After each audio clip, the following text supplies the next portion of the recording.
Mon père, au bord de la ruine, m'a livré à une héritière possessive de la haute société de New York. Pour briser ses chaînes, je me suis échappé au cœur de la nuit, en sautant dans le premier train. J'avais enfin trouvé une vie paisible dans une petite ville côtière. Le bruit courait qu'elle avait mis tout New York sens dessus-dessous pour me retrouver. 2 longues années s'étaient écoulées depuis ma fuite de New York. À l'époque, mon père devait 5 millions et s'est servi de moi comme garantie. J'ai fini par être présenté en personne à cette fameuse héritière. C'était Chloé qui tirait les ficelles chez les Harrison, une figure de pouvoir incontournable dans ce milieu. J'ai passé 5 ans de ma vie au service des Harrison, l'accompagnant de son adolescence jusqu'à l'obtention de ses diplômes. Elle ne m'a jamais appelé autrement que neuf. Pour moi, il s'agissait simplement de rembourser une dette. Je n'étais qu'un simple serviteur pour la famille Harrison. Cette année-là, mes romans m'ont rapporté 20 millions. Après avoir viré 15 millions à Chloé, j'ai brisé ma carte bancaire et résilié ma ligne téléphonique. Avec pour seul bien quelques vêtements et les 5 millions restants, j'ai profité d'un de ces rendez-vous arrangés pour quitter leur demeure et enfin retrouver ma liberté. J'ai abandonné le nom d'Étienne Neuf pour devenir Étienne Rivière. Je me suis réfugié dans une petite ville côtière, loin de tout, et j'ai ouvert une petite auberge face à l'océan. L'auberge a connu des hauts et des bas, mais elle m'a permis de bien vivre. Au début, les avis de recherche à mon nom étaient partout. Puisque j'avais remboursé ma dette, je me disais que mes années de compagnie lui manquaient et qu'elle voulait juste des explications. J'étais convaincu qu'elle finirait par abandonner ses recherches. Dernièrement, la traque lancée depuis New York semblait enfin s'être calmée. Je me suis dit que Chloé avait dû m'oublier. J'ai enfin pu respirer. Il était temps pour moi de trouver un travail et de revoir du monde. Je ne pouvais pas vivre éternellement sur mes économies. Et surtout, je voulais revoir ma famille. J'ai pris un train pendant une journée et une nuit entière pour retourner dans ma ville natale. Quelques questions dans le quartier m'ont suffi pour retrouver la maison de mes parents. Ils avaient une bonne situation en ville, tout le monde les connaissait, ce n'était pas difficile. Les voisins disaient que leur plus jeune fils avait trouvé une excellente situation à New York. Grâce à cette famille, personne n'osait les contrarier, pas même les notables locaux. Leur vie était devenue bien plus confortable. Mes 5 frères aînés avaient tous pu faire des études et trouver de bons emplois. Mes 3 sœurs aînées, elles, avaient été mariées très jeunes et certaines vivaient encore sous le toit familial. Ce jour-là, mes parents sont sortis faire des courses. Je les ai suivis, l'air de rien. En entendant leur conversation, je ne savais pas s'il fallait en rire ou en pleurer. Mais où est-ce que ce maudit gamin a bien pu filer? Pourquoi n'est-il pas resté tranquillement chez les Harrison? S'enfuir comme ça. Quel gâchis. Je lui avais trouvé une si bonne place. Exactement. L'héritière est encore venue demander de ses nouvelles plusieurs fois cette année. Si je savais où il se cache, je le ligoterais moi-même pour le renvoyer chez les Harrison. Oui, regarde comme les Harrison sont bons avec nous. Ils nous ont acheté une maison, une voiture, et ont aidé tous nos fils à trouver de bonnes épouses. Que pouvaient-ils demander de plus à des gens si généreux? J'avais passé tant d'années loin de la maison, et mes parents n'avaient jamais cherché à me voir une seule fois. Au début, j'avais l'espoir qu'ils viendraient me rendre visite, ou qu'ils économiseraient pour racheter ma liberté. Peu à peu, j'ai perdu tout espoir. Ils avaient sûrement oublié ce fils qu'ils avaient vendu. Après 2 ans de cavale, je reviens les voir. Et je découvre avec amertume qu'ils se souviennent très bien de moi.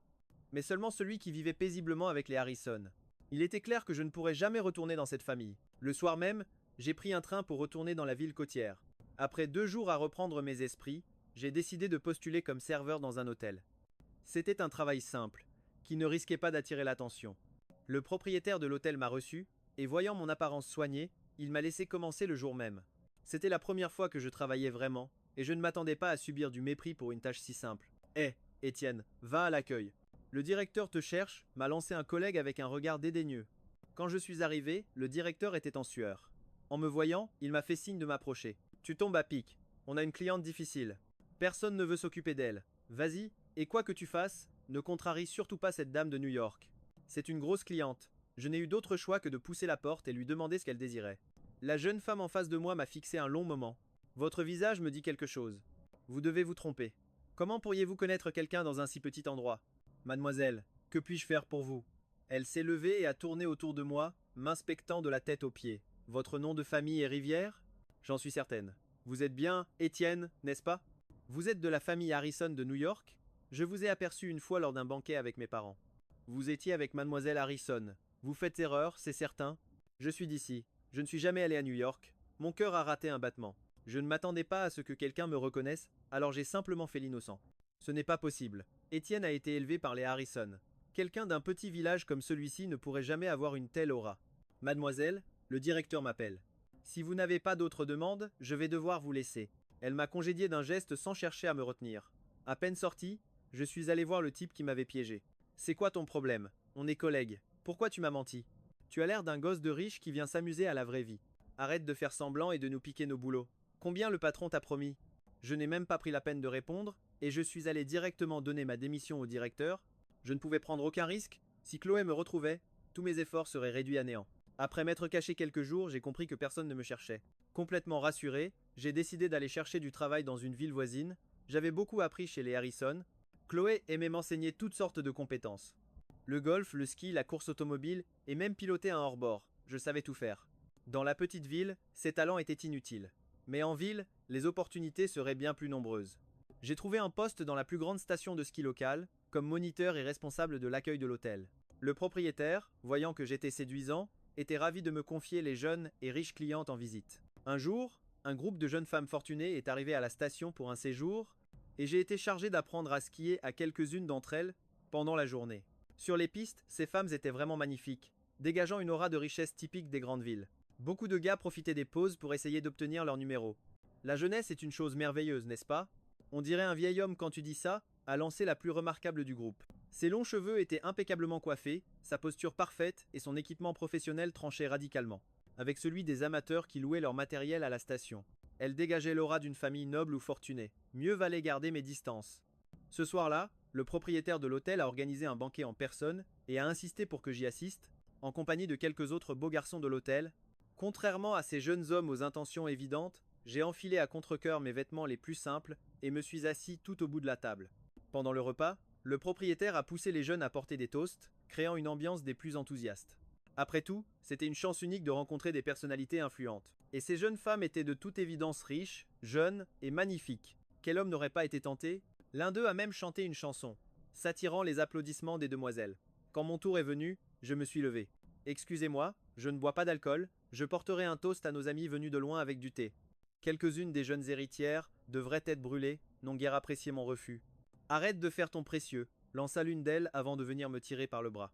Dans la bousculade, mon col a été violemment baissé. Ça suffit, maintenant. La femme que j'avais croisée plus tôt s'est interposée, me protégeant du groupe. Elle était clairement leur meneuse, car elles se sont calmées sur le champ. C'est donc ce genre d'homme qui plaît à mademoiselle Théodora. Ne t'en fais pas, on ne te le volera pas. Et, regardez, qu'est-ce que c'est sur sa nuque? Un frisson m'a parcouru. Je me suis souvenu du tatouage sur ma nuque et j'ai aussitôt tiré sur mon col pour le cacher. Mais trop tard. La stupeur se lisait sur tous les visages, et mademoiselle Théodora fronçait les sourcils. Mademoiselle Théodora, ce tatouage de phénix doré. Ce ne serait quand même pas celui auquel je pense, n'est-ce pas? Chloé était parfaite en tout point, à l'exception de ses goûts bien particuliers. Elle avait insisté pour me tatouer ce phénix d'or sur la nuque. J'ai toujours cru que c'était une marque pour les serviteurs de la famille Harrison. Cette marque m'a longtemps tourmenté, et je gardais toujours mon col relevé pour la dissimuler. Mais la bousculade venait de l'exposer au grand jour. Êtes-vous la personne que Chloé Harrison recherche depuis tout ce temps? M'a demandé mademoiselle Théodora. Non, je ne connais pas la personne dont vous parlez. Mon déni a été instinctif. J'avais entendu dire que cet enfant avait été élevé au sein même de la famille Harrison. Incroyablement mystérieux. Le rencontrer ici. Aurait-il été abandonné? Pourquoi ne viendrais-tu pas avec nous? Il a la peau si douce. Mademoiselle Théodora s'a immédiatement arrêté. Théodora, espèce de coquine, tu n'es pas tombée sous son charme, j'espère? Pourquoi tu nous arrêtes? C'est moi qui vous ai fait venir. Je ne veux pas que vous ayez des ennuis. La famille Harrison ne donne pas cette marque dorée au premier venu. Dans notre milieu, tout le monde sait que ce garçon n'est pas n'importe qui pour Chloé. Ne jouez pas avec le feu. Je ne m'attendais pas à ce que la jeune héritière de la famille de Valois trouve ici.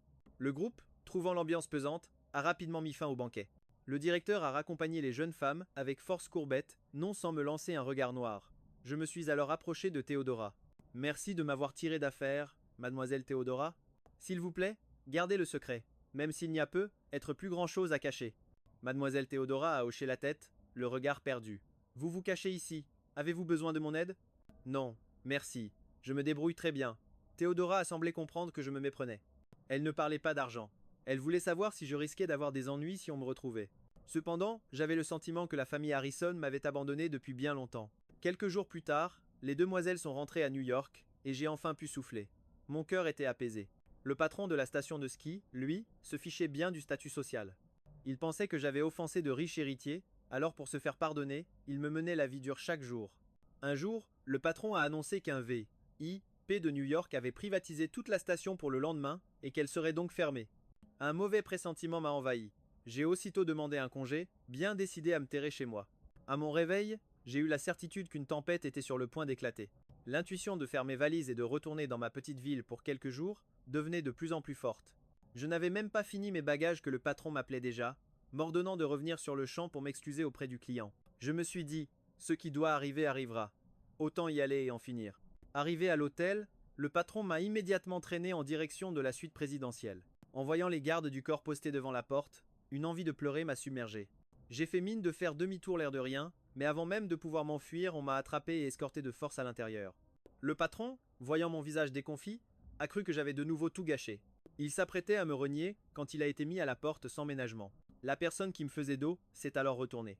2 ans avaient passé, mais sa beauté était toujours aussi éblouissante. Elle dégageait une aura glaciale et inaccessible, silencieuse et visiblement furieuse. Son visage, qui souriait si rarement, était maintenant froid comme le marbre. J'ai frissonné en la saluant. « Bonjour, mademoiselle Harrison ?» Elle s'est approchée jusqu'à me surplomber de son mètre 75, sa présence imposante me faisant sentir aussi petit qu'un poussin malgré mon mètre 91. Elle portait une robe noire et ses cheveux étaient relevés en un chignon strict. Elle avait sûrement quitté une réunion en urgence pour venir se perdre dans cette petite ville. « Tu t'es bien caché, Étienne. » J'ai affiché mon sourire le plus servile. « Mademoiselle, pourquoi être venue jusqu'ici? Serait-ce pour moi? Arrête tes simagrées. Tu croyais vraiment que je ne te retrouverais pas en te cachant dans ce trou perdu? Tu as pris de l'assurance à ce que je vois. Tes ailes ont poussé? Tu oses travailler dans un hôtel? Est-ce que c'est ce que je t'ai appris? Non, absolument pas.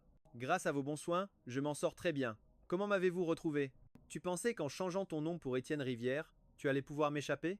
À la seconde où tu as utilisé ta carte d'identité pour acheter ce billet de train, je savais exactement où tu te cachais. J'étais donc repéré depuis le tout début. Alors combien de temps comptes-tu rester ici avant de rentrer?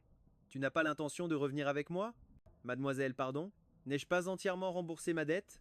Mon père vous a vendu à vous pour 5 millions. Je vous paierai 3 fois cette somme pour racheter ma liberté. S'il vous plaît, soyez magnanime et laissez-moi partir. Si ce n'est pas assez, je travaillerai pour vous donner plus encore. J'ai encore un peu d'argent sur moi. J'ai commencé à fouiller dans ma poche. La fureur de Chloé aurait pu me carboniser sur place. Elle m'a relevé le menton d'un geste sec. Je pensais que tu étais parti parce que mon projet de mariage te mettait en colère. Mais en réalité, tu pensais juste avoir payé ta dette et tu voulais couper les ponts avec moi.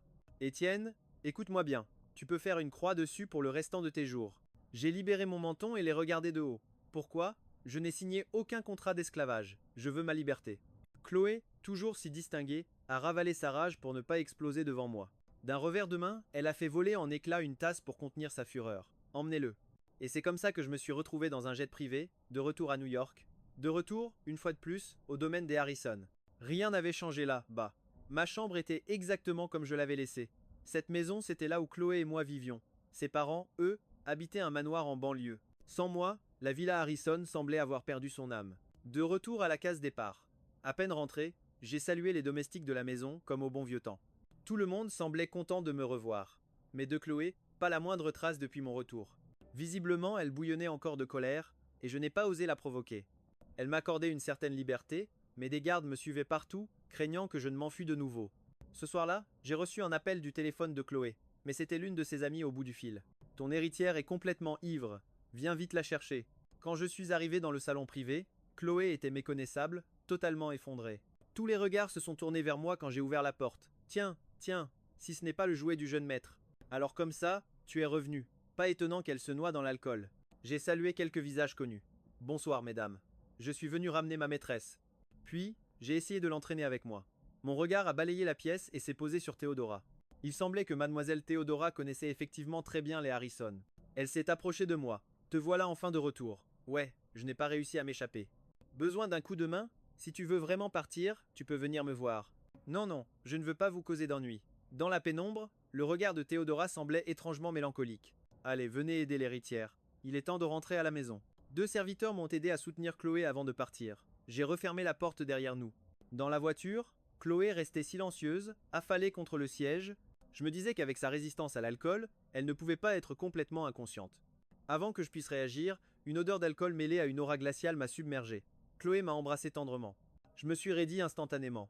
Chloé s'est reculée, elle avait senti ma réticence. « Tu veux toujours partir. Pourquoi tu ne peux jamais me comprendre? Tu es tellement stupide. » Elle avait dû entendre les mots de mademoiselle Théodora. « Je veux juste gagner de l'argent. Je ne veux dépendre de personne. Est-ce qu'on manque d'argent dans ma famille? Ça, c'est ton argent. Je veux gagner le mien. Je veux acheter ma propre liberté. C'est comme ça que tu te vois? Je t'ai déjà dit que tu n'es pas mon serviteur.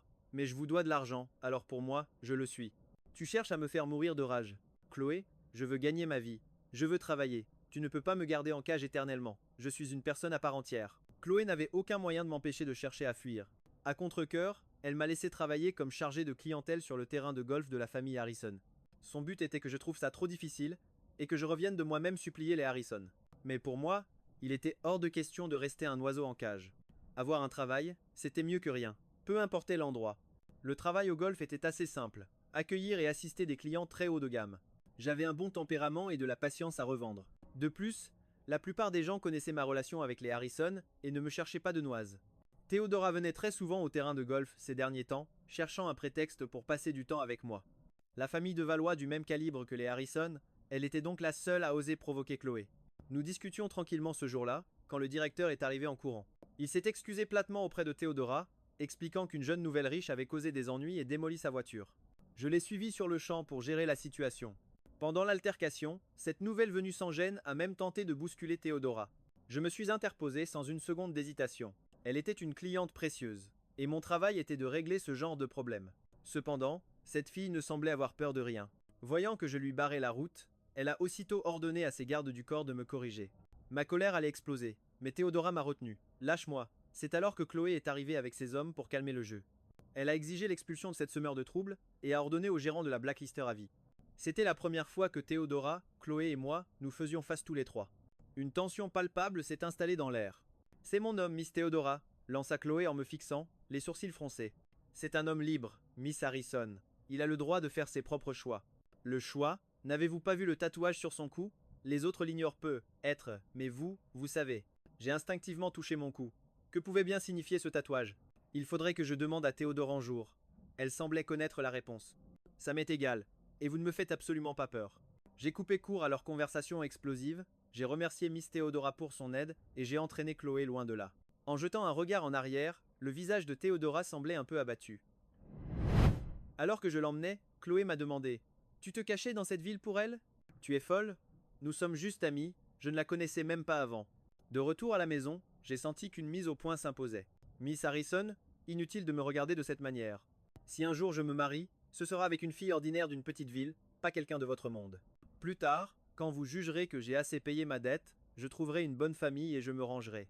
Chloé, verte de rage, m'a planté là et a quitté la pièce en donnant un coup de pied dans la porte. Chaque fois que je la mettais en colère, je ne ressentais aucune joie, mais je refusais obstinément de lui faire plaisir. Je sentais au plus profond de moi que ma place était dans une vie simple et ordinaire. Je ne faisais pas partie de leur cercle. Mes origines, mes parents, tout me criait que je n'étais pas à leur niveau. Être qu'un jour, Chloé rencontrerait quelqu'un de son rang et me laisserait enfin partir. Et moi aussi, je pourrais rentrer chez moi et trouver une personne simple pour partager ma vie. C'est à ce moment précis que Madame Harrison est venue me trouver. Quand je suis arrivé dans la famille Harrison, Chloé m'a traité avec une bonté exceptionnelle, jamais comme un serviteur. Madame Harrison avait déjà remarqué que quelque chose clochait et m'avait gentiment conseillé de rester à ma place. Même si j'étais jeune, ces paroles sont restées gravées dans ma mémoire. Et c'est ce que j'ai fait pendant toutes ces années. Peu importe à quel point Chloé était bonne avec moi, je me suis toujours contenté de faire mon devoir. Étudier, gagner de l'argent, rembourser, Madame Harrison comprenait que ce n'était pas de ma faute. Mais l'entêtement de Chloé à me garder près d'elle la laissait impuissante. Je vais être direct, monsieur Rivière, vos statuts sociaux ne sont pas compatibles. Madame, je l'ai toujours compris. M'avoir élevé est déjà une immense faveur de votre part. C'est pour cela que je suis parti après avoir remboursé ma dette. Je n'ai jamais eu l'intention de revenir. Elle tient à vous. Si vous disparaissez à nouveau, elle continuera de vous chercher sans relâche. Si vous vous souciez vraiment de son bien-être, vous devriez la persuader de rencontrer monsieur Lucien. J'ai accepté. J'ai demandé au chauffeur de Chloé où elle se trouvait. Quand j'ai appris qu'elle était dans un bar, j'y suis allé en jeans. Le videur m'a dévisagé comme un étudiant, mais il m'a laissé entrer avec respect dès qu'il a vu le tatouage sur mon cou. En poussant la porte du salon privé, j'ai vu Chloé, assise sur le canapé, un verre à la main, avec deux gardes du corps à ses côtés. Un bel homme assis près d'elle portait un verre à ses lèvres. Je me suis avancé lentement pour tenter de la raisonner. L'homme sur le canapé est immédiatement devenu provocateur. Et ce gamin, il sort d'où? Allez, oust, ce n'est pas un endroit pour les enfants. Je suis là pour la ramener. Allez, bois ça et je te laisserai tranquille. D'un coup de pied sec, Chloé envoya l'homme valser. Dans la pénombre, son regard était d'une tristesse infinie. Voir cette expression m'a fendu le cœur. Qu'est-ce que tu fais ici? Arrête de boire. Monsieur Lucien t'attend à la maison. Madame m'a demandé de te ramener. Je savais que je n'étais pas à sa hauteur. Elle méritait tellement mieux. Comme si ça lui coûtait un effort surhumain, Elle a prononcé un seul mot. D'accord. Monsieur Lucien est parti le cœur léger. Après avoir attendu Chloé pendant tant d'années, il y avait enfin une lueur d'espoir. Même si ce n'était qu'un vœu pieux de sa part, le fait qu'elle accepte de le voir était déjà un excellent début. J'étais en cuisine, en train de préparer le dîner, au moment où Monsieur Lucien est parti. Il m'a même remercié. Quelques jours plus tard, il est venu jouer au golf avec des invités sur le parcours où je travaillais. Il a expressément demandé à ce que je l'accompagne. Avec une fausse générosité, il m'a présenté à son cercle comme le domestique qui connaissait le mieux la famille Harrison. Il parlait de mariage avec les Harrison, et il était venu me demander conseil, à moi. Monsieur Rivière, dites-moi, qu'est-ce qui plaît à Chloé? Je lui ai énuméré tout ce que je savais, sa nourriture, ses loisirs, les choses qu'elle aimait. Lucien écoutait, un sourire glacial flottant sur ses lèvres. Il avait l'allure impeccable d'un héritier d'une grande famille, une noblesse presque écrasante. La partie de golf terminée, Lucien, satisfait, s'apprêtait à partir. Mais au dernier moment, il s'est retourné. Monsieur Rivière, j'ai toujours su que vous plaisiez à Chloé. Pendant des années, je me suis contenté d'observer, en attendant qu'elle change d'avis. Ça n'est pas arrivé, mais peu importe. Elle est la femme idéale à épouser. Vous n'êtes pas à sa hauteur. Elle n'a pas d'autre choix que moi. Je suis le seul à pouvoir lui offrir ce qu'elle désire. Chaque mot me transperçait le cœur. Je le savais au fond de moi, mais l'entendre de sa bouche, c'était d'une amertume sans nom. Vous avez raison, monsieur, je connais ma place. Si vous voulez que je disparaisse, je peux vous aider. Merci, c'est parfait. Je devais leur laisser de l'espace. Et puis c'était l'occasion de m'occuper de ma pension. Cet endroit était encore un secret. Chloé ne pourrait jamais me retrouver ici. L'aider à lui trouver un mari convenable. Avec ça, j'ai bien payé ma dette, n'est-ce pas? Lucien m'a fait affréter un jet privé. Cette fois, impossible pour elle de suivre ma trace. De retour à la pension, je me suis complètement coupé du monde. Mes journées se résumaient à contempler la mer et à cuisiner. Une vie simple et sans soucis. Je me forçais à ne penser à rien. Et à m'occuper l'esprit par tous les moyens. J'ai même commencé à chercher des prétendantes pour un rendez-vous arrangé. J'ai donc organisé une rencontre avec une jeune femme qui semblait très simple. Même si mes parents ne s'en souciaient pas, j'avais atteint l'âge de penser sérieusement au mariage. À force de côtoyer toutes ces riches héritières à New York, j'avais peur de rater ma chance et de finir seule. Cette fille était fonctionnaire dans la petite ville du coin. À peine assis, elle m'a bombardé de questions sur mon travail, mes parents, mes anciennes relations. Mon apparence, en revanche, semblait tout à fait lui convenir. En regardant cette fille si propre sur elle, me parler de voiture et de maison une phrase sur deux, mon intérêt est retombé d'un coup. Étais-je trop difficile? Trop exigeant peu? Être? Monsieur Rivière, si je comprends bien, vous n'avez actuellement ni travail stable, ni maison, a-t-elle enchaîné. J'espère que vous deviendrez plus ambitieux à l'avenir. Il faudra acheter une maison et une voiture avant le mariage. Et comme mon petit frère n'est pas encore marié, ce serait bien si vous pouviez aussi donner $1 million à ma famille en guise de cadeau.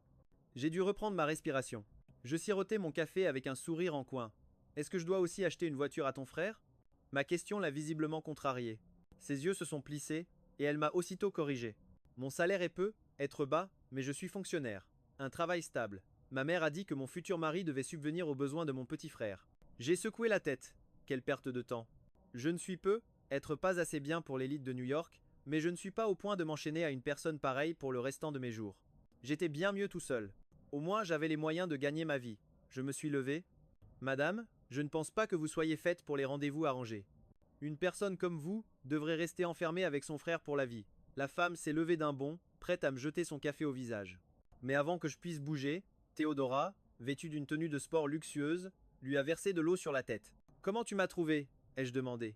J'ai eu ton adresse par ton ancien patron. Tu sais que tout New York est sens dessus dessous. J'ai payé l'addition, puis nous sommes rentrés chez moi et je lui ai servi un café. Face à la mer, mon cœur était particulièrement serein. J'ignorais totalement ce qui se tramait à New York. Chloé, à la vitesse de l'éclair, a pris le pouvoir. Il y a quelques jours, elle a racheté toutes les entreprises de la famille de Villiers. La famille Linden est tombée. Elle te cherche partout. Tout le monde sait que tu as de nouveau disparu. Théodore a regardé la mer en ricanant. De toute évidence, elle savourait le spectacle. Savais-tu que quiconque connaît ta cachette peut recevoir une récompense de $5 millions? Hein? Je vaux autant que ça. Est-ce que je peux me dénoncer moi-même? Je peux t'aider à te cacher. Merci. Je ne comprends pas pourquoi tu es si gentil avec moi. Je n'ai rien que tu puisses désirer. Je t'admire. J'ai entendu ton histoire. Un gamin pauvre qui ose mépriser la fortune de la famille Harrison et qui insiste pour acheter sa liberté. Si j'avais voulu t'utiliser, j'aurais pu révéler où tu te cachais la première fois, mais je ne l'ai pas fait. En fait, j'aime bien Chloé. Ma révélation a surpris Théodora. Alors pourquoi? Je ne suis pas assez bien pour elle. Je ne suis qu'un serviteur, vendu par mon propre père. Quel droit ai-je? Je ne suis même pas une personne ordinaire. Avec mes faibles capacités, devenir le gendre de la famille Harrison, c'est un obstacle que je ne peux pas encore surmonter. Tu sais très bien que Chloé se fiche de tout ça. Mais moi, ça m'importe. Théodora a éclaté de rire pour détendre l'atmosphère. Tu aimes Chloé, mais tu enchaînes les rendez-vous arrangés. Si elle l'apprenait, elle te traînerait jusqu'à chez elle pour te suspendre et te battre. Et elle jetterait cette femme en pâture aux chiens. Ce n'était qu'une question de temps avant qu'on me retrouve. Je ne m'attendais pas à ce que Chloé me trouve en suivant Théodora. Quand j'ai ouvert la porte, Théodora avait l'air complètement désemparée. Chloé est entrée et, sans nous écouter, a giflé Théodora en plein visage. Je les ai rapidement séparés. Ne faites pas ça. Ce n'est pas sa faute. Je suis parti de mon plein gré. Je te le demande une dernière fois. Es-tu absolument obligé de partir? Si c'est le cas, pour le reste de notre vie, si tu ne me cherches pas, je ne viendrai plus jamais t'importuner. C'était la première fois que je voyais Chloé aussi vulnérable. J'ai répondu avec fermeté. Je n'arrive toujours pas à surmonter l'obstacle dans mon cœur. S'il te plaît, envoie-moi à l'étranger. Je veux étudier. Je devais d'abord être un homme libre. Alors seulement, j'aurai une chance de m'améliorer et de me rapprocher d'elle. Chloé a accepté mon souhait. Je suis monté à bord d'un avion pour les États-Unis, tout en sachant que j'étais encore sous son influence. Même si l'idée de me laisser partir la déchirait, elle a tout de même respecté ma décision. Je savais qu'elle finirait par accepter. J'ai passé 2 années incroyablement enrichissantes à l'étranger. Mes professeurs admiraient ma rapidité d'apprentissage. Je profitais de chaque instant de mes journées. J'alternais entre les études, un travail à temps partiel et un stage en plein cœur de Wall Street. En 2 ans, j'avais amassé une petite fortune, de quoi me considérer comme un jeune millionnaire. Mais avec l'arrivée du printemps, le mal du pays s'est fait sentir. La fondue et les barbecues de chez moi me manquaient. Sans hésiter, j'ai fait mes valises et j'ai sauté dans le premier avion pour rentrer. À peine sorti de l'aéroport, mon premier réflexe a été d'appeler Théodora. J'étais parti si vite à l'époque, sans même un au revoir. La dernière fois, c'est à cause de moi que tu as pris un coup. Je m'en suis toujours voulu. Laisse-moi t'offrir une fondue pour me faire pardonner. Théodora est venue me chercher en voiture. Face à la fondue, mon estomac américanisé a enfin retrouvé ses racines. J'ai dévoré mon plat, sous son regard médusé. En 2 ans, Théodora avait beaucoup mûri, abandonnant son image de jeune fille enjouée. Son allure sophistiquée suffisait à intimider quiconque voudrait l'approcher. Ces dernières années, Chloé a racheté des entreprises un peu partout. Toute l'élite de New York est sur le qui-vive. Un seul de ces mots peut faire trembler la ville entière. Allez, mange, c'est délicieux. Mademoiselle Harrison a presque 30 ans, et elle est toujours célibataire. Tous les héritiers des plus grandes familles se battent pour attirer son attention. Et toi, ça ne t'inquiète pas le moins du monde? Ce qui doit m'appartenir m'appartiendra. Le reste ne m'est pas destiné. S'en faire ne sert à rien. D'ailleurs, tant qu'on est là, j'ai une question qui me brûle les lèvres. Pourrais-tu m'expliquer ce que signifie le tatouage que j'ai dans le cou? Je pensais que tu le savais. Cela veut dire qu'elle te reconnaît comme l'un des siens. Dans ce milieu, à moins d'être complètement stupide, personne n'osera te chercher des ennuis. C'est une forme de protection. Alors, c'était donc ça. Et si je ne me trompe pas, dans toute sa vie, elle ne l'accordera probablement qu'à une seule personne. C'est assez romantique, tu ne trouves pas? À l'étranger aussi, les gens fixaient ce tatouage. Moi qui ai toujours pensé que c'était une marque de servitude. Et toi, comment vas-tu? Je ne me suis jamais excusé de t'avoir mis dans cette situation. Pas besoin de tes excuses. Je me débrouille très bien aussi. Même si, je n'ai pas de petite amie non plus. Bon, là-dessus, je ne pouvais rien pour elle. Ce soir-là, la famille Harrison organisait une réception mondaine. J'ai demandé à Théodora de me faire entrer. Je me suis assis dans un coin, observant la foule. Je connaissais plus de la moitié des invités. Depuis l'époque du lycée, Chloé m'emmenait à tous les banquets. La plupart des souvenirs de ma vie lui étaient inextricablement liés. Je me souviens qu'elle me présentait fièrement à tout le monde, et je me demandais toujours pourquoi un simple serviteur méritait une telle présentation. Peu à peu, ses amis ont commencé à me surnommer son prince consort, et elle ne les a jamais contredits. Bien que mon père m'ait vendu à elle, nous allions à l'école ensemble, étudions ensemble, faisions des bêtises ensemble et rions ensemble. Elle m'achetait des choses juste pour le plaisir de me voir sourire. Elle allait même jusqu'à célébrer mon anniversaire. Des choses que mes propres parents n'avaient jamais faites pour moi. Elle était comme une amie et une grande sœur. Pendant toutes ces années au domaine, elle veillait même sur mes parents. Et moi je ne savais rien de tout ça. Malgré son sale caractère, elle s'est rarement emportée contre moi. Quand elle était vraiment à bout, elle se contentait de me donner une petite tape sur la tête. Dure en apparence, mais si tendre à l'intérieur. Je l'observais, une coupe de vin à la main, naviguant avec aisance parmi la foule. Des hommes la regardaient avec admiration, cherchant le courage de lui adresser la parole. Elle déclinait chaque offre avec une politesse sans faille.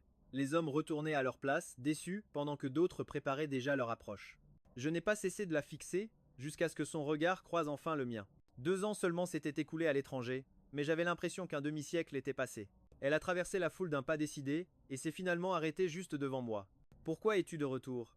J'ai souri de toutes mes dents, incapable de cacher ma joie. J'étais fatigué, alors je suis rentré. Autour de nous, tout le monde s'est tu, les yeux rivés sur notre scène. Tu vas repartir? Plus jamais. Cédant enfin à l'émotion, elle s'est jetée dans mes bras. Durant ces 2 années loin d'elle, ma vision des choses avait lentement changé. Tous les humains naissent égaux. Personne n'est supérieur à un autre. Et puis j'étais moi-même devenu un petit millionnaire. Je devais trouver le courage de conquérir celle que j'aimais depuis ma plus tendre jeunesse.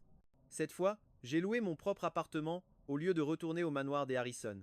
Quelques jours après, Madame Harrison m'a retrouvé. C'est une bonne chose que tu sois revenu. En 2 ans, son visage s'était creusé de quelques rides.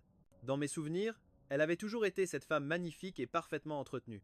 Elle n'était pas particulièrement proche de Chloé et s'occupait rarement d'elle. Et pourtant, même une dame de son rang semblait s'être considérablement adoucie. Depuis des années, ma fille refuse de voir le moindre homme. Si ça continue, je vais finir par croire qu'elle compte rester seule toute sa vie. C'était de ma faute à l'époque, j'ai insisté pour vous séparer. Tu es son ancre émotionnelle, elle ne peut pas vivre sans toi. J'en ai parlé à son père. En réalité, il t'a toujours apprécié. Je ne me mêlerai plus de vos affaires. Vivez heureux tous les deux à partir de maintenant. J'avais obtenu leur bénédiction, aussi simplement que ça. Je m'étais même imaginé une scène où sa mère me jetterait un chèque d'1 million de dollars pour que je quitte sa fille. J'avais tout prévu. 1 million n'aurait jamais été suffisant pour me convaincre. À peine avais-je raccompagné Madame Harrison que Chloé est arrivée. Qu'est-ce que ma mère t'a dit? Elle semblait un peu nerveuse. Pas grand-chose. Tant que ce n'est rien. J'avais peur que tu partes à nouveau, comme la dernière fois. Je ne pars pas. Je reste pour être avec toi. Pendant que nous organisions le mariage, Chloé a fait venir ma famille de ma ville natale. À l'exception de 2 de mes frères qui travaillaient, tous les autres sont venus. En les voyant, je me suis senti comme un étranger. Après tout, j'avais été envoyé loin très jeune, et les liens familiaux s'étaient distendus. Chloé voulait que ma famille assiste à mon mariage, et je lui en étais reconnaissant. Quand mes parents sont arrivés, je leur avais réservé un hôtel, mais ils ont insisté pour loger au manoir des Harrison. Chloé a accepté toutes leurs demandes sans hésiter. Oh là là, regarde-moi ça. Notre Étienne a vraiment réussi. Il va vivre dans une maison pareille. Il ne montrait aucune honte de m'avoir vendu à l'époque. Au contraire, il se délectait du confort offert par la famille Harrison. Comme si m'avoir vendu était pour mon bien, pour m'offrir une vie de luxe. Étienne, si nous sommes venus, c'est que nous avons quelque chose à te demander. Tu vois, les emplois de certains de tes frères ne sont pas terribles. Pourrais-tu voir si tu peux leur trouver quelque chose? Après tout, tu seras bientôt à la tête de la famille Harrison. Oui, Étienne, notre maison est ridiculement petite. Il n'y a même plus de place pour les petits-enfants. Tes sœurs ont fait de mauvais mariages et vivent encore à nos crochets. J'ai entendu dire que tu avais gagné beaucoup d'argent. Aide-nous un peu à joindre les deux bouts. Dans les yeux de mes parents, il n'y avait pas la moindre trace d'inquiétude pour moi. Seulement du calcul. C'est vous qui m'avez vendu à la famille Harrison. Auriez-vous perdu la mémoire? Comment osez-vous encore exiger quoi que ce soit? Nous sommes chez les Harrison ici. Vous croyez que c'est un marché où l'on peut tout négocier? Pendant toutes ces années, si vous aviez envoyé ne serait-ce qu'une lettre, ma colère ne serait pas si grande. Allons, ne dis pas ça, Étienne. Votre union avec mademoiselle Harrison était une question de destin. Sinon, comment aurions-nous pu nous lier à une famille aussi prestigieuse? Tout ça, c'est grâce aux dettes de ton père. Sans ça, tu n'aurais jamais eu cette chance. Tu aurais sûrement fini avec un paysan, comme tes frères. Alors je devrais vous remercier.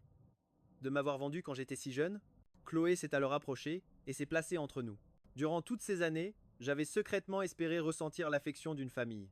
Elle me comprenait, mais mes parents ne méritaient absolument pas cet espoir. Mon oncle, ma tante, je vous en prie, installez-vous confortablement. Si vous avez besoin de quoi que ce soit, il suffit de le demander aux domestiques. Oui, oui, d'accord. Très bien. Merci beaucoup, notre chère belle-fille. Après tout, ce sont tes parents. Le passé doit rester dans le passé. C'est seulement en te libérant de ce fardeau que tu pourras vivre heureux. J'ai eu une vie maudite. Vendu et ballotté dès mon jeune âge, le cœur envahi par les ténèbres. Mais j'ai aussi eu la chance de rencontrer Chloé, celle qui a guéri les blessures de mon enfance. Depuis que je suis marié à Chloé, je prends un soin infini d'elle, sans jamais la laisser faire de tâches difficiles, ni lui adresser une parole blessante.